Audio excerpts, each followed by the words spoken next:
Hello everyone, welcome back to our channel. तो आज अभी कंपलसरी इंग्लिश का सिर्फ यूनिट 1 बचा है, जिसमें सारे के सारे कहानियाँ हैं, यानी कि प्रोज सेक्शन है हमारा। तो अभी हम स्टार्ट करते हैं। प्रोज सेक्शन में भी आप सारे के सारे ऑथर्स का नाम पढ़ के जाना, वो इम्पॉर्टेंट होता है, उस पर आपको क्वेश्चंस आ जाते हैं। पहला लेसन है हमारा गो किस द वर्ल्ड, जो कि लिखा गया है सुब्रतो बागची ने। उन्होंने उनके पापा के बारे में बताया है कि वो एक डिस्ट्रिक्ट एम्प्लॉयमेंट ऑफिसर थे कोरापत उड़ीसा में, जो कि एक बैकवर्ड रीजन था जहाँ कोई भी इलेक्ट्रिसिटी नहीं थी, ना ही वहाँ पर कुछ प्राइमरी स्कूल थी आसपास, ना ही टैप वाटर थे।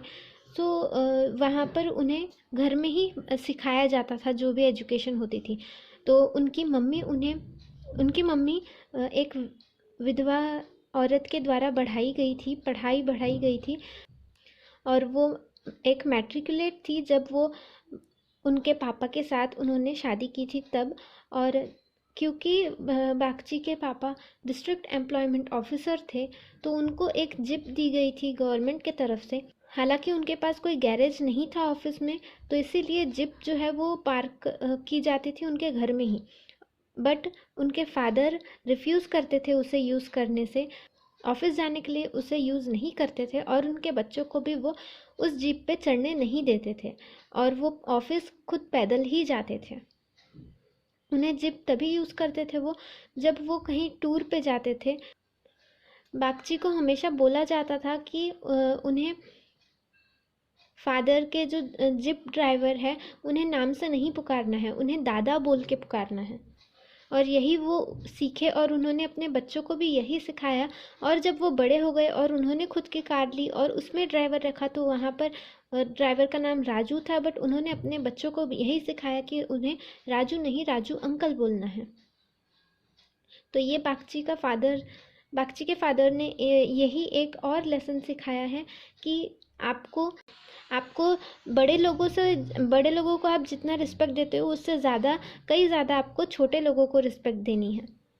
बागची को याद है कि उनका दिन हमेशा स्टार्ट होता था चाय के साथ साथ उन्हें उनके पापा बोलते थे कि पेपर पढ़ने के लिए, पेपर का जो एडिटोरियल पेज होता है वो पढ़ने के लिए उन्हें दिया जाता था। वो उनको कुछ समझता नहीं था, बट फिर भी वो रीड करते थे। उसके बाद उनके पापा उन्हें बताते थे कि उन्हें उनका न्यूज़पेपर अच्छे से फोल्ड करके रखना है, क्योंकि वो बताया गया था कि न्यूज़पेपर और टॉयलेट ऐसी चीज़ है जो कि जैसी रहनी चाहिए वैसी ही रखनी चाहिए। इससे और एक सीख मिलती है बागची को कि दूसरों को कंसीडरेशन शो करना चाहिए। उसके बाद बागची बताते हैं कि उनके घर कोई भी ट्रांजिस्टर रेडियो नहीं था, ना ही उनका खुद का घर था, क्योंकि उनके पापा को ऐसी सब चीज़ें खरीदना पसंद ही नहीं। तो यहाँ से उनको एक सीख मिलती है कि पर्सनल सक्सेस को मेजर करने के लिए आपको मटेरियल पोजेशन की ज़रूरत नहीं होती है, मतलब आपके पास कितने पैसे ये देखने की ज़रूरत नहीं होती है। वो गवर्नमेंट हाउसेस में रहते थे जहाँ पर फेंसेस नहीं रहते थे, और जब भी वो शिफ्ट करते थे न्यू हाउस में, तो उनकी मदर जो है वो एक स्मॉल फेंस बनाती थी जो भी हाउस में जाते थे वो। उसके बाद लंच के बाद उनकी मदर उन्हें कभी भी सोती नहीं थी, वो किचन यूटेंसिल्स लेकर जाती थी बगीचे में, मतलब जहाँ पर भी वो गवर्नमेंट हाउस का जो आंगन रहता था वहाँ जाकर वो कुछ प्लांट्स उगाती थी। उनके नेबर हमेशा सोचते थे कि ये इतना काम क्यों कर रही है, जबकि एक गवर्नमेंट बंगलो में रहती है, तो गवर्नमेंट बंगलो के लिए वो क्यों इतना काम कर रही है। तो यहाँ से उनको बागची को एक सीख मिली मदर से, कि जो भी उनकी मम्मी का मानना यह था कि जहाँ पे आप रहते हो वो उस प्लेस को उससे ज़्यादा खूबसूरत बना दो, जितना खूबसूरत तुमने लिया नहीं था उससे कहीं ज़्यादा खूबसूरत उसे बनाकर फिर छोड़ो। तो यहाँ पर बागची को फर्स्ट लेसन सक्सेस का ये मिलता है कि it is not about what you create for yourself, मतलब आप खुद के लिए क्या क्रिएट करते हो ये मायने नहीं रखता है, ये मायने रखता है कि आप अपने सक्सेस के पीछे क्या छोड़ कर जाते हो। फिर बागची के जो सबसे बड़े ब्रदर थे उनको टीचिंग जॉब लग गया था यूनिवर्सिटी में, भुवनेश्वर के यूनिवर्सिटी में। तो उनकी माँ भी उनके साथ शिफ्ट हो गई थी, क्योंकि उन्हें खाना बनाने के लिए उनके साथ शिफ्ट हो गई थी, और बागची भी उनके ही साथ चले गए थे। और ये बात है 1965 की, जब कंट्री में वॉर होने वाला था पाकिस्तान के साथ। और बागची का एक काम था जो कि हमेशा का था, वो लोकल न्यूज़पेपर पढ़ते थे उनके मम्मी के लिए, क्योंकि उनके मम्मी को कैटरैक्ट था उनके आइज़ में। तो उन्हें जब वो पढ़ रहे थे वो जब न्यूज़पेपर पढ़ रहे थे, बागची को ऐसा लगा कि वो खुद ही वॉर में इन्वॉल्व है, और इसी से उन्हें एक कनेक्टेडनेस की फीलिंग आ गई। बागची को कुछ भी क्लू नहीं था कि वो कैसे एक वॉर के पार्ट हो सकते हैं। तो उन्होंने न्यूज़पेपर रीड करने के बाद वो हमेशा जाते थे यूनिवर्सिटी के वाटर टैंक के पास, और वहाँ पर काफ़ी घंटों बिताया करते थे, क्योंकि उनको ऐसा लगता था कि वहाँ पर कुछ स्पाइस आएंगे और वाटर टैंक में पॉइजन डालकर चले जाएंगे, और वो सोचते थे कि मैं उनको एक दिन पकड़ूं, बट उनको कभी भी ऐसा मौका नहीं मिला। बट उससे इनकी इमेजिनेशन पावर काफ़ी स्ट्रांग हो गई, और उन्हें पता चला कि इमेजिनेशन फ्यूचर क्रिएट कर सकती है, और वही फ्यूचर कोई दूसरा जग भी सकता है, और यही एक सक्सेस का एसेंस है। और जैसे जैसे दिन बीतते गए, वैसे वैसे बागची के मदर की आइज़ और ख़राब होती गई, और उनको ऑपरेशन करना पड़ा, और कुछ ही वीक में उनकी आंखें अच्छी भी हो गई, ठीक भी हो गई। बट उनको एक कॉर्नियल अल्सर हो गया रातों रात, और उसके वजह से वो दोनों आँखों से ब्लाइंड हो गई कुछ दिनों के बाद। तो 1969 में ये हुआ था उनके साथ, और वो उनका देहांत 2002 में हुआ। ये पूरे 32 साल उन्होंने ब्लाइंडनेस में ही गुजारे, बट उन्होंने कभी भी उनके ब्लाइंडनेस का कंप्लेन नहीं किया कि मैं क्यों अंधी हूँ। इस बारे में उन्होंने कभी भी अपनी किस्मत को दोष नहीं दिया। रोज़ अपने काम हमेशा करती थी, योगा भी करती थी, कपड़े धोती थी, और ये सारे चीज़ों से बागची को और एक एक्सपीरियंस मिला कि सक्सेस हमेशा इंडिपेंडेंस का सेंस होता है। It was about not seeing the world मतलब दुनिया देखना ज़रूरी नहीं है, आपको सिर्फ लाइट दिखनी चाहिए, आपको अपने मन का प्रकाश दिखना चाहिए। फिर 1992 की बात है, जब बागची को यूएस में पोस्ट कर दिया गया था, और तभी उन्हें पता चला कि उनके फादर, जो कि रिटायर लाइफ जी रहे थे, उनको 3rd डिग्री बर्न इंजरी हुई है, जिसके वजह से उन्हें सफदरजंग हॉस्पिटल में भर्ती कराया गया था, और इसके लिए वो वापस से इंडिया आए। बट सफदरजंग हॉस्पिटल बिल्कुल भी अच्छा नहीं था, वहाँ पर काफ़ी डर्ट और अच्छी हॉस्पिटैलिटी नहीं थी वहाँ पर। और उसी के दूसरे दिन उनका देहांत हो गया था, उनके पापा का देहांत हो गया था। और बागची के फादर का ऐसा मानना था कि ब्रिटिश राज जो था वो सही था, और क्योंकि उनके फादर को ऐसा लगता था कि इंडियंस सही नहीं गवर्न कर पाएंगे कंट्री को। वही उनके मदर का ऐसा मानना था, वही उनके मदर उनके अपोजिट थी। उन्हें सुभाष बोस जब डेक्का में आए थे, उन्होंने तब वो एक स्कूल गर्ल थी, और उन्होंने उन्हें हार भी पहनाया था। वहाँ पर उन्होंने खादी चलाना भी सीखा था, और अंडरग्राउंड मूवमेंट को भी ज्वाइन किया था। तो इसीलिए ये बागची वहाँ से यही सीखे कि डिसएग्रीमेंट का पावर कैसा होता है। बागची के फादर ने हमेशा उन्हें यही सिखाया कि सक्सेस कोई मटेरियल कंफर्ट लेना नहीं है। सक्सेस यानी कि अपने कंफर्ट जोन से बाहर निकलना है। उनके फादर हमेशा यही चाहते थे कि उनके बच्चे उनकी लीगेसी फॉलो करें। बागची के मदर को एक पैरालिटिक अटैक आया था एट द एज ऑफ 82, और तब वो यूएस में ही थे, और वहाँ से वो वापस आए, और उन्होंने 2 वीक गुजारे थे उनके साथ हॉस्पिटल में। वो ना ही ठीक हो रही थी, ना ही मूव ऑन कर रही थी, तो इसीलिए उन्हें वापस से जाना पड़ा अपने काम पर जब वो जा रहे थे तो उन्होंने उनके मम्मी के फेस पे किस करी थी, और वहीं पे उनके मम्मी ने बोला था कि जाओ बेटा, अभी वर्ल्ड को किस करो। इसका मतलब यही था कि वर्ल्ड के लिए तुम सर्विस दो।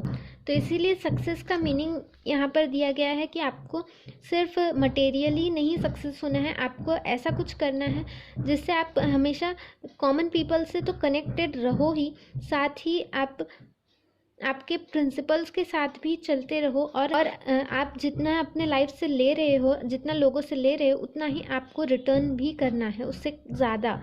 तो यहीं पे बागची ने ट्रू मीनिंग ऑफ सक्सेस बताने की कोशिश की है इस लेसन के द्वारा। सेकेंड लेसन है हमारा द गोल्ड फ्रेम, जो कि लिखा गया है आर.के. लक्ष्मण के द्वारा। आर.के. लक्ष्मण ने इसमें बताया है कि एक दत्ता नाम के व्यक्ति है जिनका एक स्मॉल शॉप था जिसका नाम था मॉडर्न फ्रेमवर्क। ये बहुत ही छोटी सी जगह पे एक शॉप था और वहाँ पर वो काफ़ी सारी चीज़ों के बीच में एडजस्ट करके बैठे रहते थे। और वहाँ पर एक दिन एक कस्टमर आता है दत्ता के शॉप पे और वो एक बहुत ही पुरानी फ़ोटो निकालता है और हमेशा की तरह दत्ता उसे इग्नोर करते हुए अपना काम कंटिन्यू करते हैं।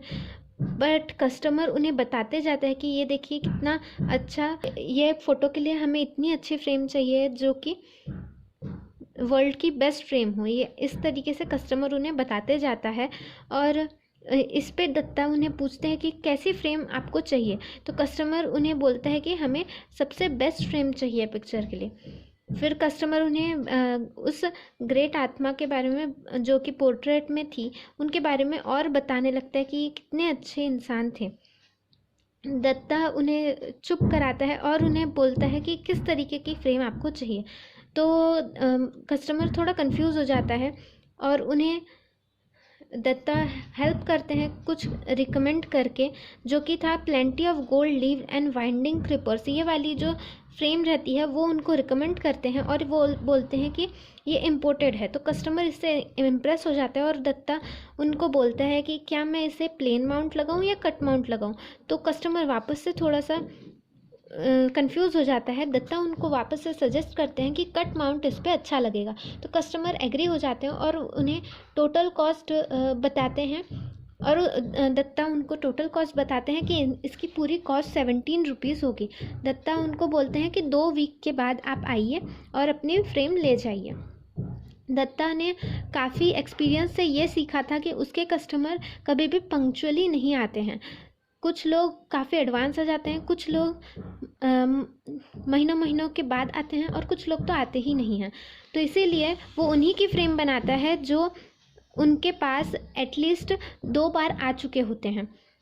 तो कस्टमर 10 दिन के बाद आता है दत्ता के पास कि फ्रेम रेडी है या नहीं, और वो ये भी बताता है कि मैं 4 दिन पहले आया हूँ, बट अगर ट्यूसडे तक रेडी हो जाती है तो मैं तब आ जाऊँगा। तो दत्ता सिर्फ हेड हिला के बोल देते हैं कि हाँ हो जाएगी। नेक्स्ट मॉर्निंग दूसरे ही दिन दत्ता उनका फर्स्ट काम यही रहता है कि उन्हें वो ओल्ड मैन की पिक्चर सही से बनानी है, उनका फ्रेम बनाना है। तो वो एक पेंसिल लेकर मेजरमेंट करने ही जाते हैं, तब उन्हें पेंसिल नहीं मिलती है। वो उसे सर्च करते हैं कहाँ गई, तो उन्हें नहीं मिलती। तो वो खड़े हो जाते हैं, अपने धोती को शेक करने लगते हैं कि कहीं धोती के फोल्ड्स में छुपी होगी पेंसिल। तो धोती को शेक करते करते वहाँ पर एक टिन का कंटेनर रखा रहता है जिसमें वाइट इनेमल पेंट रखा होता है। वो उसको धक्का लग जाता है और वो ओल्ड मैन के फोटोग्राफ पे गिर जाता है, जिसके वजह से दत्ता बहुत घबरा जाता है कि अब हमें क्या करना चाहिए। वो थोड़ा सा पिक्चर को रब करते हैं, कुछ ज़्यादा ज़ोर से रब करने की वजह से उस पिक्चर की स्ट्रिप्स निकल जाती है। उसके वजह से ओल्ड मैन का चेहरा पूरी तरीके से ख़राब हो जाता है। वो काफ़ी लंबे देर तक इसी चिंता में बैठ जाते हैं कि अब मैं क्या करूँगा। और फिर वो वॉल पे देखते हैं तो उन्हें गॉड्स की पिक्चर, सेंट की पिक्चर, सेजेस की पिक्चर दिखती है जो कि उनकी तरफ देख रही होती है हंसते हुए। और तभी उन्हें एक ऐसी फ़ोटोग्राफ दिखती है जो कि बिल्कुल कस्टमर्स ओल्ड मैन के पिक्चर के जैसी ही दिखती है। तो वो सोचते हैं कि क्या मैं इसे कन्वर्ट कर सकता हूँ, और वो एक वुडन बॉक्स लाते हैं और उस पर वो फ़ोटोग्राफ रख के उस पर काम करना चालू करते हैं। और कुछ ही घंटों बाद ओल्ड मैन बिल्कुल सेम टू सेम उन्हीं के जैसा एक रूप तैयार हो जाता है और फिर वो उसे ही अच्छे से फ्रेम करके रख देते हैं। जब वो कस्टमर आता है तब दत्ता काफ़ी नर्वस होते हैं और कैसे भी करके हिम्मत करके वो फ्रेम वो कस्टमर को दिखाते हैं। कस्टमर थोड़ा देर उस फ्रेम को सही से देखता है और उसके बाद वो गुस्सा हो जाता है कि तब दत्ता उन्हें एक्सप्लेन करने ही जाता है कि मैं ऐसा हो गया था, इस वजह से ऐसा हुआ। तो उतने में कस्टमर चिल्ला के बोलता है, ये क्या किया तुमने, मुझे तो कट माउंट के साथ ओवल शेप चाहिए था, ना कि स्क्वायर वन। तो तब उन्हें रियलाइज़ होता है कि मतलब कस्टमर को ये नहीं पता चलता कि यहाँ पर उन्होंने उनकी पिक्चर बदल दी है, और ये उन्हें ऐसा लगता है कि सिर्फ वही पिक्चर है। और इसीलिए दत्ता जिस चीज़ के लिए घबरा रहे थे कि इस चीज़ के लिए गुस्सा होंगे, उसके बदले वो किसी दूसरे ही चीज़ पर गुस्सा हो जाते हैं। फिर थर्ड लेसन है हमारा द कबूली वाला, जो कि लिखा गया है रविंद्रनाथ टैगोर ने।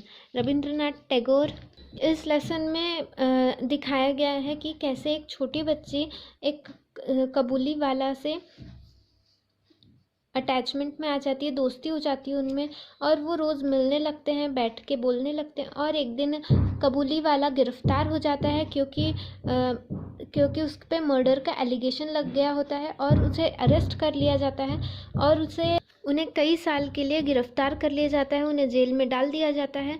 और जब वो निकलते हैं तब उस छोटी सी बच्ची जिसका नाम मिनी था, तो उसकी शादी हो रही होती है। और जब कबूली वाला को ये पता चलता है तब वो काफ़ी इमोशनल हो गए होते हैं और उनके पास एक छोटी सी हाथों का इम्प्रेशन था जो कि उनके बेटी का था, तो उन्हें वो याद आता है और उन्हें काफ़ी रोना आ जाता है। और यही सब देख के मिनी के पापा को, मतलब कि रविंद्रनाथ टैगोर को भी बहुत बुरा लगता है, और इसी वजह से वो अपने बेटी के शादी में कुछ चीज़ें कम कर देते हैं, कुछ सेलिब्रेशन कम कर देते हैं, और उन्हें कबूली वाला को वो पैसे देते हैं ताकि वो अपने बेटी के तरफ जा सके, अपने कंट्री में जाकर अपने बेटे से मिल सके। यही इस लेसन की कहानी है। उसके बाद नेक्स्ट लेसन है हमारा the struggle for an education, जो कि लिखा गया है बुकर टी वॉशिंगटन ने। यहाँ पर दिखाया गया है कि कैसे एक ब्लैक इंसान, एक मतलब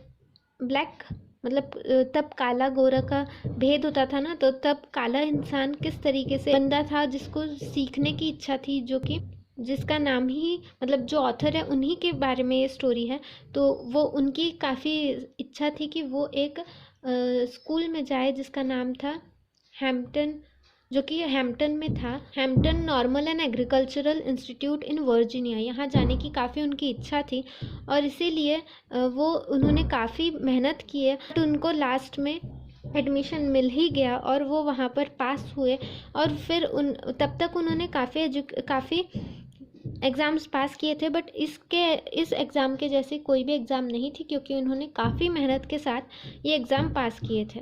तो यही थी इसकी कहानी। अगर आपको ये वीडियो अच्छा लगा हो तो वीडियो को लाइक करना ना भूलें, अपने दोस्तों के साथ इसे ज़रूर शेयर करें। Thank you so much.